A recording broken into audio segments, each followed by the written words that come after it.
ومن سيئات أعمالنا من يهده الله فلا مضل له ومن يضلل فلا هادي له أشهد أن لا إله إلا الله وحده لا شريك له وأشهد أن محمدا عبده ورسوله اللهم صل وسلم على محمد وعلى آله وأصحابه ومن تبعهم بإحسان إلى يوم الدين أما بعد فإن أصدق الحديث كتاب الله وخير الهدي هدي محمد صلى الله عليه وسلم وشر الأمور محدثاتها وكل محدثة بدعة وكل بدعة ضلالة وكل ضلالة في النار. Saudara-saudaraku, para bapak, para ibu, hadirin, hadirat, ikhwatal iman, wabil khusus anak-anakku, para santri, ikhwan dan akhwat, hafizakumullahu wa ra'akum. Alhamdulillah, kita panjatkan puji syukur kehadirat Allah Subhanahu wa ta'ala atas segala nikmat yang telah Allah berikan kepada kita semua. Yang di antara nikmat itu adalah kesehatan dan kesempatan yang dengan keduanya kita bisa hadir di majelis ilmu, majelis yang diberkahi. Maka di dalam majelis yang diberkahi ini saya berdoa kepada Allah untuk saya, untuk antum semua, bermohon agar Allah mengkaruniakan nikmat-nikmat berikutnya yang penuh berkah, nikmat dunia dan nikmat akhirat. Allahumma amin. Selanjutnya, salawat dan salam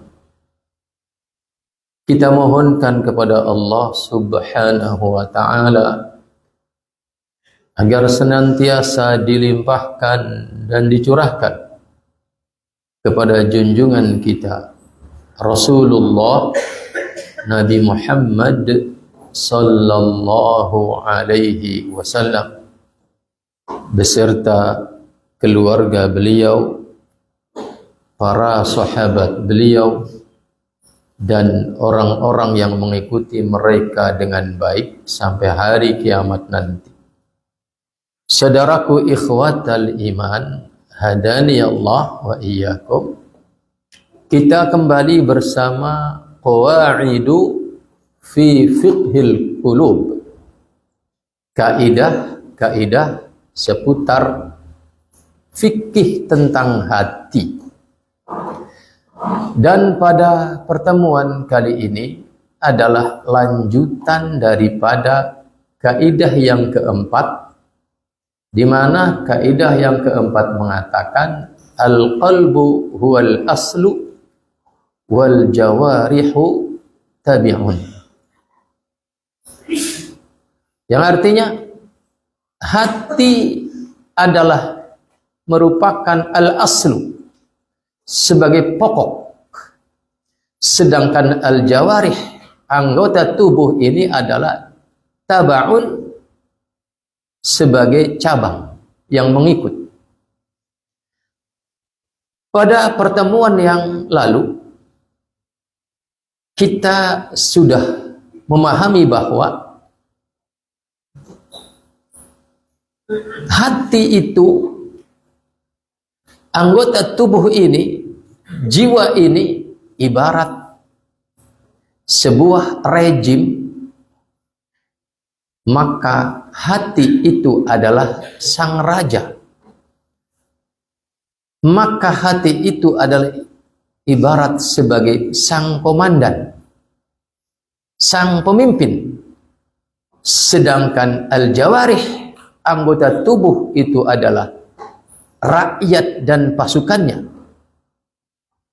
Maka kalau kita ingin anggota tubuh ini berperilaku saleh, tangannya hanya menyentuh yang baik-baik, kakinya hanya melangkah kepada yang baik-baik, tangannya hanya mengambil yang halal, yang baik, matanya hanya memandang yang halal, yang baik, telinganya hanya mendengarkan yang halal dan yang bermanfaat, terus semua anggota tubuh menjadi saleh, maka salehkanlah sang komandannya, salehkanlah sang pemimpinnya, yaitu hatinya.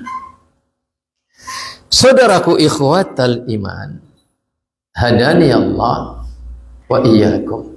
Maka pada hari ini, kata penulis kitab ini, idza tabayyana ma sabaqa, apabila telah menjadi jelas bagi kita apa yang tadi dinarasikan, bahwa hati itu adalah pokok, sedangkan anggota tubuh itu adalah cabangnya. Hati itu adalah pemimpin, sedangkan anggota tubuh itu adalah pasukannya.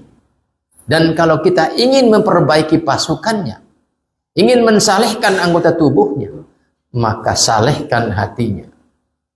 Jika ini kita sepakat, maka kata penulis kitab ini, hendaknya kita memperhatikan perkara-perkara berikut ini. Yang pertama kata beliau, anna ma'rifata ahkamil qulubi ahammu min ma'rifati ahkamil jawarih. Bahwa mengetahui hukum-hukum amalan hati itu harus lebih penting, lebih prioritas ketimbang mengetahui hukum-hukum amalan anggota tubuh. Karena baik buruknya amalan anggota tubuh itu berpulang kepada baik buruknya hati seseorang. Saudaraku ikhwatal iman, hadani Allah wa iyyakum. Contoh amalan hati, contoh salah satunya al-ikhlas. Orang kalau tidak mengerti harus bagaimana ikhlas, maka akan betapa banyak amalan-amalan anggota tubuh yang saleh akan runtuh sia-sia. Lantaran tidak mengerti bagaimana hati ini harus ikhlas. Saudaraku ikhwatal iman, hadani Allah wa iyyakum. Karena orang ketika tidak mengerti bagaimana menjaga keikhlasan, bagaimana memunculkan keikhlasan dalam hatinya, betapa banyak orang kemudian meruntuhkan kesalehan anggota tubuhnya, meruntuhkan sholatnya, meruntuhkan puasanya, meruntuhkan zakatnya, lantaran tidak mengerti bagaimana memunculkan keikhlasan dan menjaga keikhlasan. Contoh, ya, ada orang sudah terbiasa mengerjakan tahajud, ya, tahajud tiap malam. Ini adalah semulia-mulia amalan salat setelah salat fardu. Ya, kata Nabi, ya, seutama-utama salat adalah fi jawfil laili, salat di kegelapan malam. Ini amalan yang mulia. Di malam hari dia tahajud.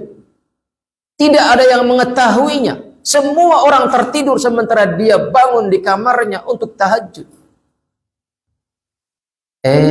Di waktu pagi dia berangkat ke kantor. Cerita ke teman-teman kantornya. Masya Allah. Tadi malam saya syahdu tahajud. Berdoa, menangis, mencucurkan air mata. Tidak ada kenikmatan yang lebih nikmat daripada itu. Dia cerita. Ngapain diceritain? Yang sebenarnya sholat itu adalah rahasia antara dia dengan Allah. Ketika manusia tertidur, dia bangun sholat. Pagi-pagi dia ceritain ke banyak orang. Ngapain diceritain? Ini karena tidak mengerti bagaimana amalan hati yang bernama ikhlas. Runtuh akhirnya amalan itu. Maka mengetahui amalan saleh hati itu lebih penting sebelum kita mementingkan amalan saleh lahiriah anggota tubuh ini. Contoh lagi, al-mahabbah. Amalan hati itu bernama al-mahabbah, cinta. Saudaraku ikhwatal iman, hadani Allah wa iyyakum. Wabil khusus anak-anakku para santri. Hafizakumullah wa ra'akum. Cinta dan benci itu adalah amalan hati. Ya. Bahkan kata al-Imam Ibnul Qayyim al-Jauziyah rahimahullah, tidaklah seseorang bergerak menuju sesuatu kecuali didasarkan kepada cinta. Dan tidaklah seseorang menghindar dari sesuatu kecuali didasari kebencian. Artinya cinta dan benci, amalan hati adalah dominasi kehidupan kita. Tidaklah kita menghembuskan nafas, menghembuskan tarik dan nafas kecuali di sana ada cinta dan benci. Maka kalau kita tidak mengerti bagaimana mencinta, kalau kita tidak mengerti bagaimana membenci, maka rusaklah kemuliaan seseorang itu. Tidaklah seseorang bergerak menuju sesuatu kecuali karena cinta. Bahkan kata al-Imam Ibnul Qayyim al-Jauziyah rahimahullah, sesuap nasi yang kita gerakkan menuju mulut itu pasti karena cinta. Dan ada sesuatu yang sangat agung urusannya dengan cinta. Bahkan taruhannya adalah iman kita.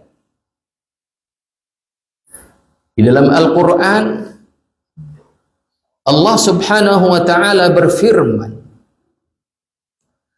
wa minan nasi man yattakhidhu min dunillahi andadan yuhibbunahum ka hubbillah walladzina amanu ashaddu hubban lillah. Yang artinya ada sebagian manusia mengangkat sesuatu yang dia cintai sebagai tandingan setara dengan cintanya seperti mencintai Allah. Yuhibbunahum ka hubbillah. Mencintai sesuatu seperti mencintai Allah. Artinya Pak, Bu, wahai kalian anak-anakku, betapa banyak orang terperosok ke dalam kemusyrikan. Bukan karena ruku kepada selain Allah. Dia ruku hanya kepada Allah. Bukan karena sujud kepada selain Allah. Dia sujud hanya kepada Allah. bukan karena berdoa kepada selain Allah. Dia hanya berdoa memohon hanya kepada Allah, tetapi dia musyrik bukan karena itu semua. Bukan karena ruku kepada selain Allah, bukan karena sujud kepada selain Allah, bukan karena berdoa kepada selain Allah, tetapi dia mencintai sesuatu seperti dia mencintai Allah Subhanahu wa ta'ala. Kemusyrikan dalam cinta. Maka ini keburukan yang besar. Ini keburukan yang akan meruntuhkan kemuliaan kesalehan anggota tubuh. Meruntuhkan kemuliaan sujudnya, meruntuhkan kemuliaan rukuknya, meruntuhkan kemuliaan puasanya, dan semua kemuliaan runtuh akibat kemusyrikan. Kemusyrikan dalam cinta. Tapi sebaliknya, orang yang mengerti bagaimana mengelola cinta, orang yang mengerti bagaimana mengelola kebenciannya, maka justru dia akan mendapatkan kemuliaan yang kata Nabi, kemuliaan itu menyebabkan ghibtahnya para nabi dan para syuhada. Di dalam sebuah hadis yang sahih, Nabi Muhammad sallallahu alaihi wasallam bersabda, kata Nabi, "Inna lillahi ibadan, inna min ibadillahi la unasun." Dalam riwayat yang lain, dalam satu riwayat inna lillahi ibadan, dalam riwayat yang lain inna min ibadillahi la unasan. Sesungguhnya ada sebagian dari hamba Allah dari kalangan manusia, mahum bi anbiya, mereka bukan para nabi, wala syuhada, mereka bukan para syuhada, tetapi kata Nabi, yaghbituhumul anbiya'u wasyuhada yaumal qiyamati bimakanihim minallahi ta'ala. Tetapi mereka yang bukan nabi, bukan syuhada, itu mendapatkan kedudukan yang menyebabkan ghibtahnya para nabi, para syuhada. Apa itu ghibtah? Diterjemahkan dalam bahasa Indonesia itu iri dalam pengertian positif. Artinya pengen seperti itu tanpa mencabut itu dari orang itu. Namanya ghibtah. Kalau pengen seperti itu dengan upaya agar dia lepas dari itu namanya hasad. Ya. Saya lihat antum dapat jabatan, pengen dapat jabatan itu dan berusaha melengsarkan antum, itu namanya hasad. Kata Nabi, iyyakum wal hasada, jauhi sifat hasud, fa innal hasada yakulul hasanat kama takulun narul hatab. Karena hasud itu memakan kebaikan seperti api memakan kayu bakar. Itu negatif hasud. Tapi ghibtah tadi, pengen seperti itu, pengen jabatan itu tanpa ada keinginan melengsarkan orang itu dari kebaikan itu. Ada sekelompok hamba Allah dari kalangan manusia, bukan nabi, bukan rasul, bukan para syuhada, orang biasa, tetapi di hari kiamat dia mendapatkan kedudukan yang sangat mulia di sisi Allah. Saking mulianya sampai-sampai para nabi, para syuhada ghibtah terhadap kedudukan itu. Mendengar sabda Nabi yang demikian mengundang kepenasaran para sahabat, karena mereka pikir ini saya dong, karena saya bukan nabi, saya bukan syuhada. Dan kita juga berpikiran demikian, ini saya dong kesempatannya, karena saya bukan nabi, saya bukan syuhada, tapi ingin kedudukan itu. Qalu, maka para sahabat bertanya mewakili saya, mewakili kita semua. Ya Rasulullah, tukhbiruna manhum. wahai Rasulullah, kabarkan kepada kami siapa mereka itu. Siapa mereka itu yang notabene bukan nabi, bukan syuhada, tetapi mendapatkan kedudukan yang sangat tinggi di hari kiamat nanti di sisi Allah, yang sampai para nabi sendiri, para syuhada sendiri ghibtah kepada kedudukan itu, kepada orang itu. Siapa mereka wahai Rasulullah sallallahu alaihi wasallam? Maka Nabi menjawab, qala, beliau bersabda, hum qaumun tahabbu bi ruhillah. Mereka adalah sekelompok kaum yang membangun saling cinta kasih di antara mereka karena Allah, ala ghairi arhamin bainahum, padahal tidak ada hubungan rahim di antara mereka. Artinya bukan kerabat, bukan saudara, bukan kakak, bukan adik, bukan paman, bukan bibi, bukan ayah, bukan ibu, tapi terbangun hubungan saling mencintai, saling menyayangi. Seperti kalian ini wahai para santri. Kalian berkumpul di pesantren ini. Di antara kalian sebelumnya tidak saling mengenal. Di antara kalian tidak ada hubungan kekerabatan. Maka jika kalian di sini membangun cinta kasih sesama kalian, saling menjaga, saling melindungi, saling mengayomi, saling menghormati, saling menyayangi, maka kalian termasuk apa yang disabdakan oleh Nabi dalam hadis ini. Wala amwalin yata'atawnaha. Dan tidak ada motif harta di antara mereka. Murni terbangun cinta kasih di antara mereka. Murni terbangun saling mencintai, saling mengasihi, saling mengayomi, saling menjaga, saling melindungi, saling menghormati, saling menyayangi. Bukan karena dia saudara saya, bukan karena dia sering ngasih duit ke saya, bukan. Tetapi dibangun cinta kasih sesama mereka karena Allah subhanahu wa ta'ala. Maka kata Nabi, fa wallahi, demi Allah, Nabi sampai harus bersumpah dengan menyebut nama Allah. Inna wujuhahum lanur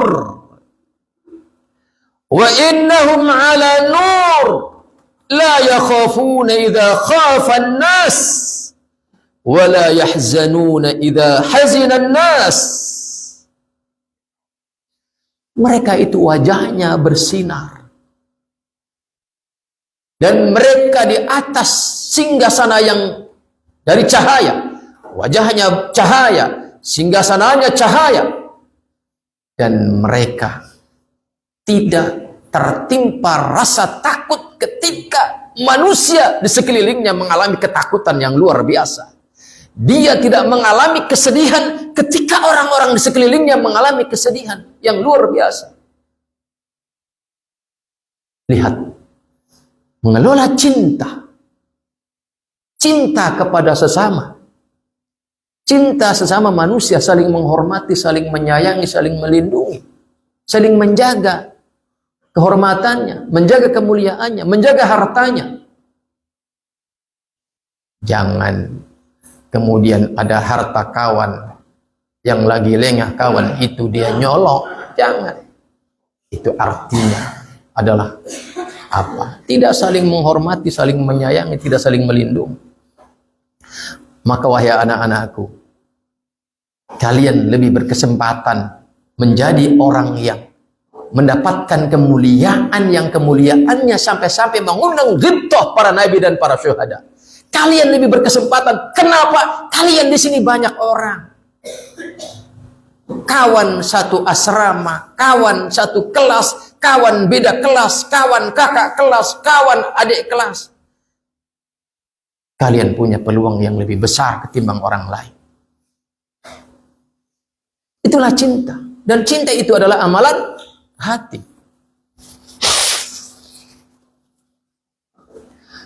Maka betapa pentingnya kita memiliki ilmu tentang hukum amalan hati, agar kemuliaan terjaga sebagai kemuliaan dan bisa meraih kemuliaan-kemuliaan yang lain. Sebaliknya, orang yang tabiatnya memiliki cinta, orang yang tabiatnya memiliki kebencian, orang yang tabiatnya berusaha menggapai apa yang dia cintai, berusaha menghindar dari apa yang dia benci, terkadang dan pasti akibat tidak mengerti prioritas bagaimana amalan hati yang bernama cinta dan benci, maka akan mengundang kemarahan Allah ketika salah prioritas. Maka dalam suatu hadis yang sahih, Nabi Muhammad sallallahu alaihi wasallam bersabda, menerangkan bagaimana cara prioritas cinta dan benci. Kata Nabi dalam sebuah hadis yang dikeluarkan oleh Al-Imam At-Tirmidzi rahimahullah, dan hadis ini sahih li ghairi, kata Nabi, man iltamasa ridallah bisakhatin nas, barang siapa yang berusaha menggapai ridho Allah, cinta Allah, walaupun konsekuensinya mendapatkan kebencian orang, gara-gara kita mengejar ridha Allah, gara-gara kita mengejar cinta Allah, terkadang harus menanggung kebencian orang. Maka apa kata Nabi? Radiyallahu anhu wa arda anhu nas. Maka Allah akan memberikan balasan cintanya, Allah akan memberikan ridhonya, dan menjadikan orang yang benci akan Allah jadikan menjadi cinta kepada kita. Ini kalian wahai anak-anakku, perhatikan, ini penting, prinsip hidup. Ini prinsip dalam hidup. Selagi kalian yakin apa yang kalian lakukan adalah benar, didasarkan kepada dalil yang benar, dengan pemahaman yang benar.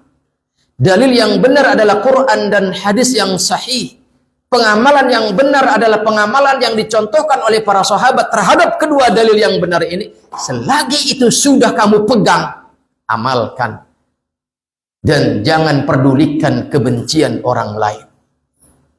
Kamu akan mendapatkan ridha Allah, kamu akan mendapatkan cinta Allah, dan bahkan orang-orang yang membencimu gara-gara kamu tegak di atas kebenaran dalam menggapai ridha Allah, Allah akan jadikan cinta kepada kamu cepat atau lambat. Tapi sebaliknya kata Nabi, wa man iltamasa ridwan nas bisakhatillah, barang siapa yang mengejar cinta manusia, bahkan dengan konsekuensi menanggung kebencian Allah.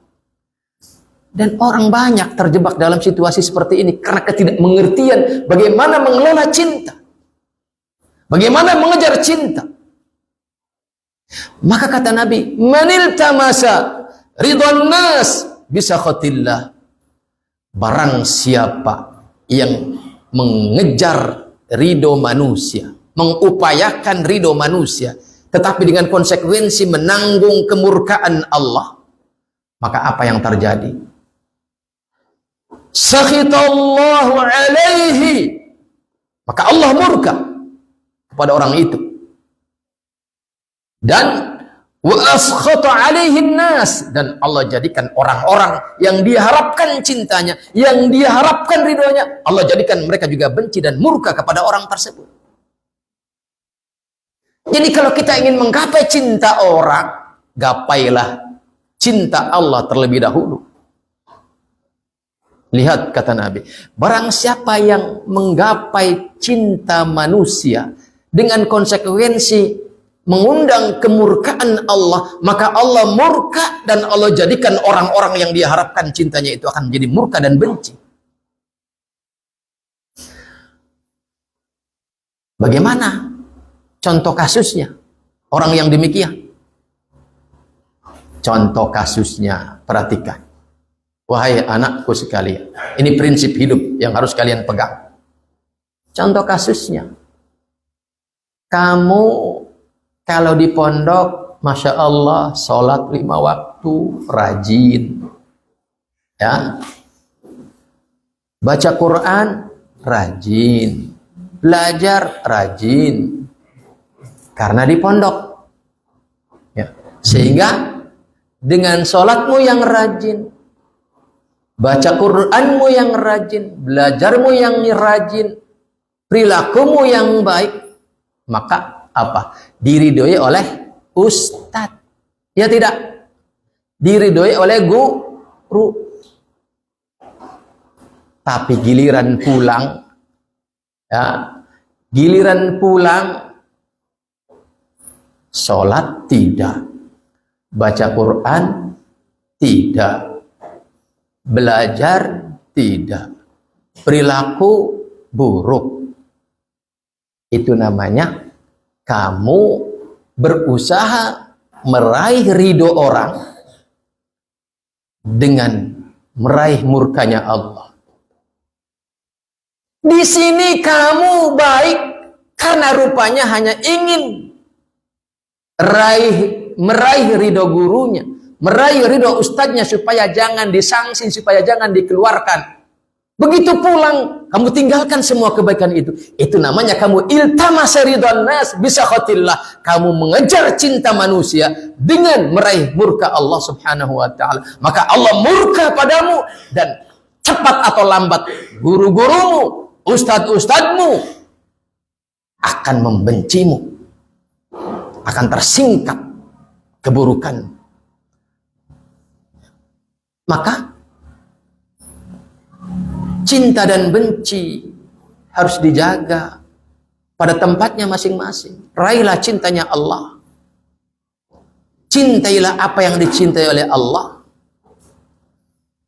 Bencilah apa yang dibenci oleh Allah subhanahu wa ta'ala. Ini menunjukkan betapa pentingnya amalan hati.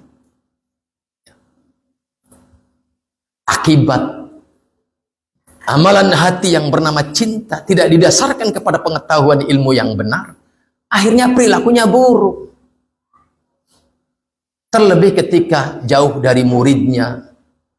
Umpama ada ustadz nih, ada guru nih, di depan muridnya baik, Masya Allah.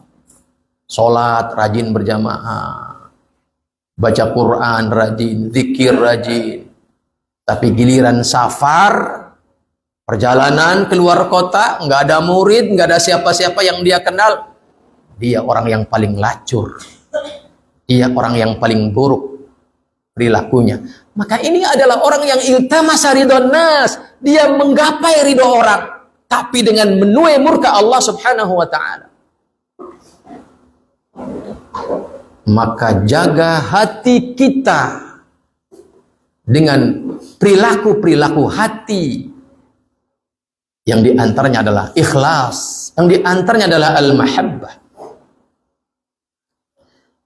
Termasuk amalan hati itu adalah as-sabru. Karena kita manusia tidak lepas dari adanya nikmat, tidak lepas dari adanya musibah. Maka mensikapi nikmat dan mensikapi musibah yang menimpa kita itu adalah urusan hati, amalan hati. Kalau kita tidak mengerti bagaimana mensikapinya, maka jangankan musibahnya, bahkan nikmat yang Allah berikan akan berujung kepada keburukan buat kita. Lantaran kita tidak mengerti bagaimana mengelola amalan hati di dalam mensikapi datangnya nikmat dan musibah. Saudaraku ikhwatal iman, hadani Allah wa iyyakum. Al-Imam Ibnul Qayyim Al-Jauziyah rahimahullah, di dalam kitabnya Al-Fawaid, beliau mengatakan, unwanu sa'adatil mar'i thalathah. Tanda orang itu orang bahagia ada 3. Perhatikan Umar. Jadi kalau kita pengen mengukur kita ini ditakdirkan menjadi hamba yang bahagia ataukah tidak, lihat 3 ukuran ini. Apa itu 3 perkara yang menjadi tanda bahwa hamba itu adalah orang yang sa'idun, sa'adatud dunya wal akhirah, bahagia dunia dan akhirat.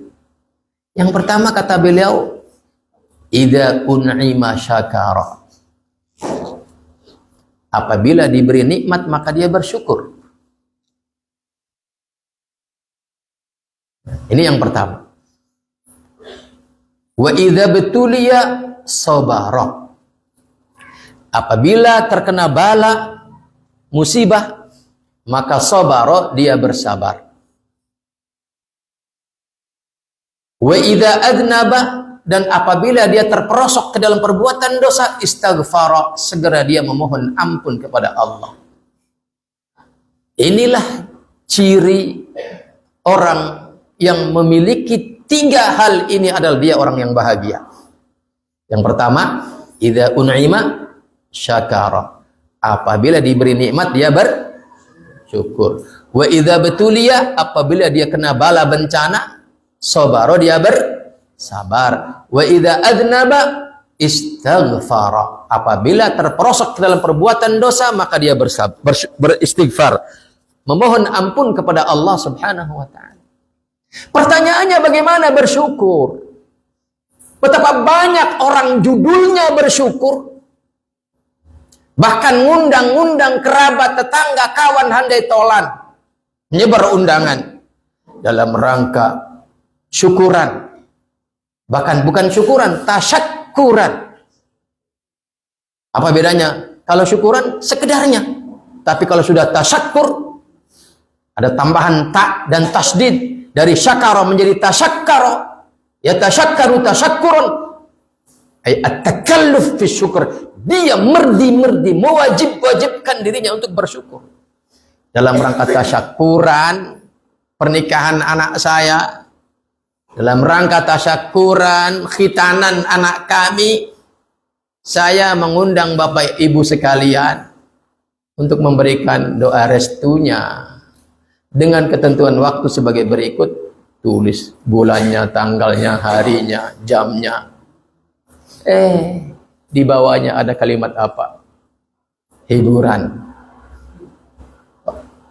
dangdutan. Judulnya bersyukur. Akibat tidak mengerti amalan hati yang bernama bersyukur, maka lihat amalan jari, amalan anggota tubuhnya, al-jawarihnya, justru kemaksiatan yang muncul. Ini semakin membuktikan bahwasanya memahami amalan hati sesuai dengan petunjuk syariat itu penting, lebih penting bahkan.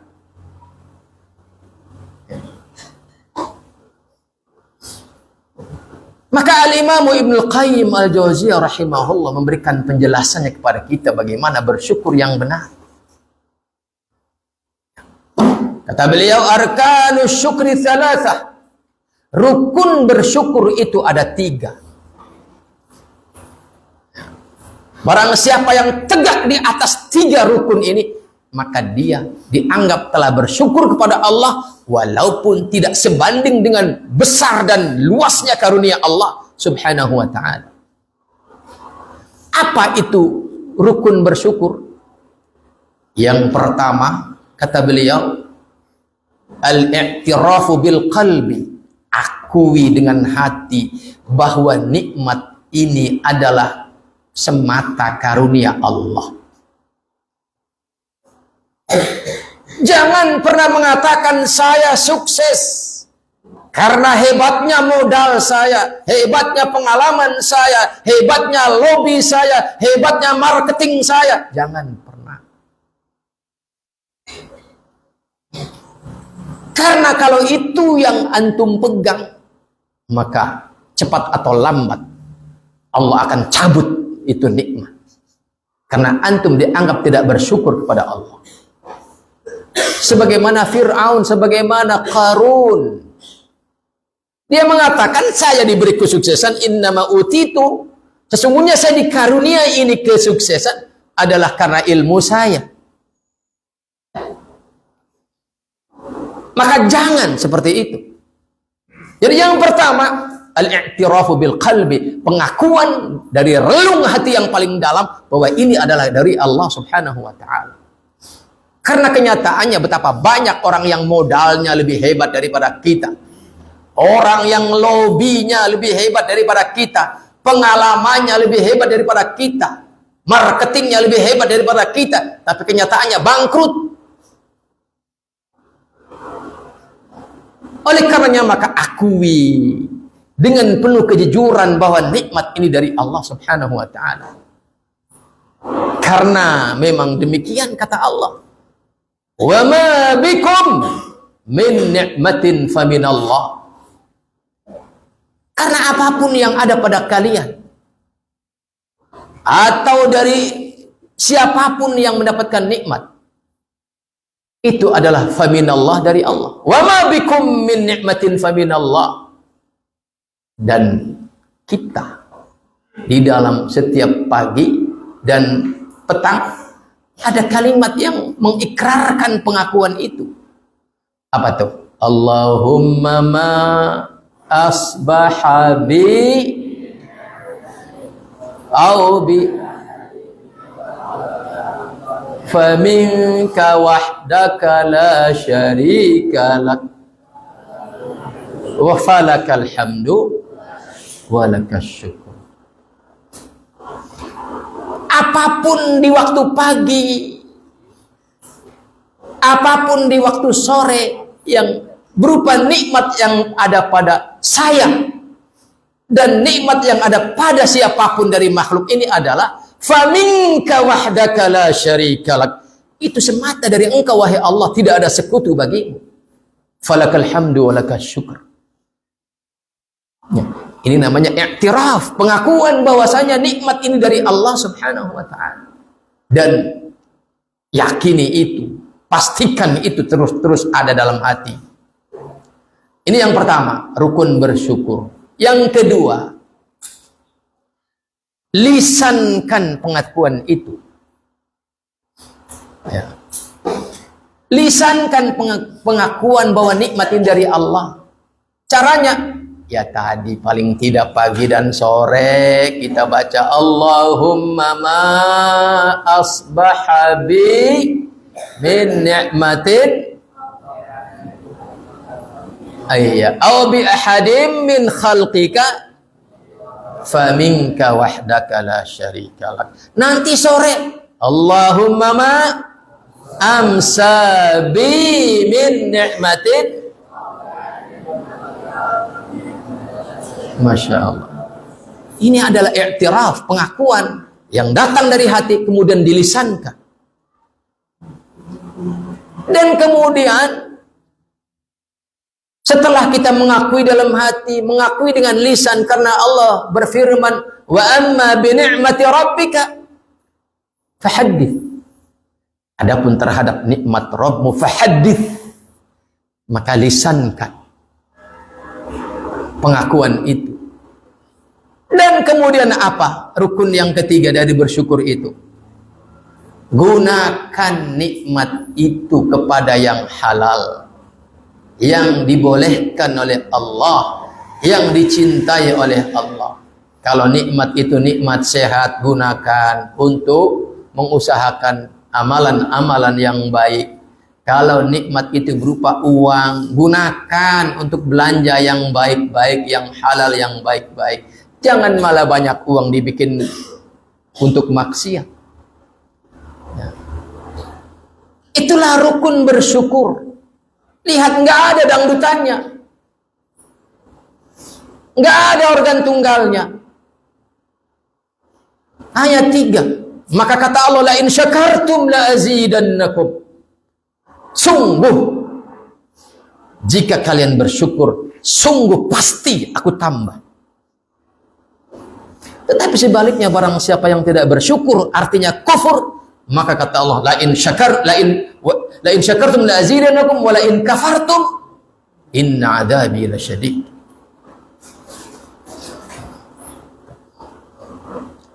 Nggak ada organ tunggalnya kan. Anehnya antum pada nyumbang gitu kan.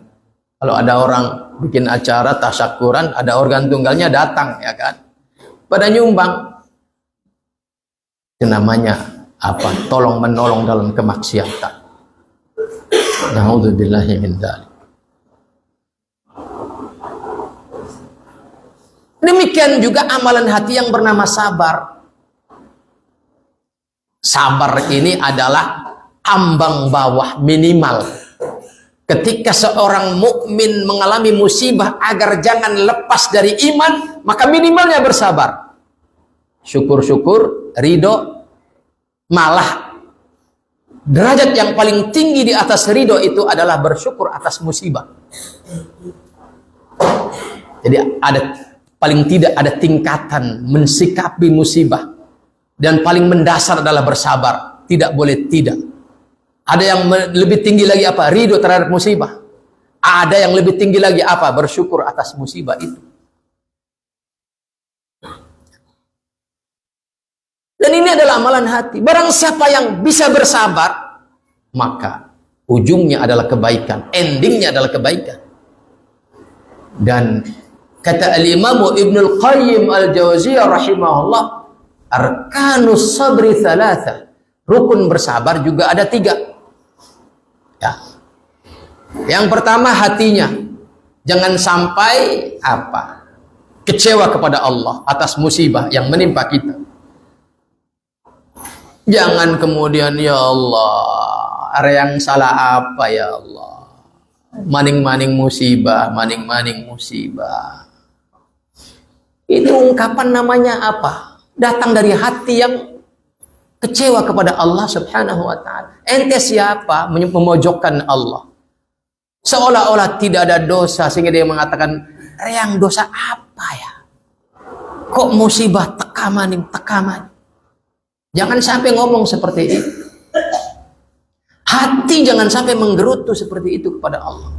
Ini yang pertama. Yang kedua, lisannya jangan mengucapkan kalimat-kalimat yang menunjukkan kekecewaan kepada Allah subhanahu wa ta'ala.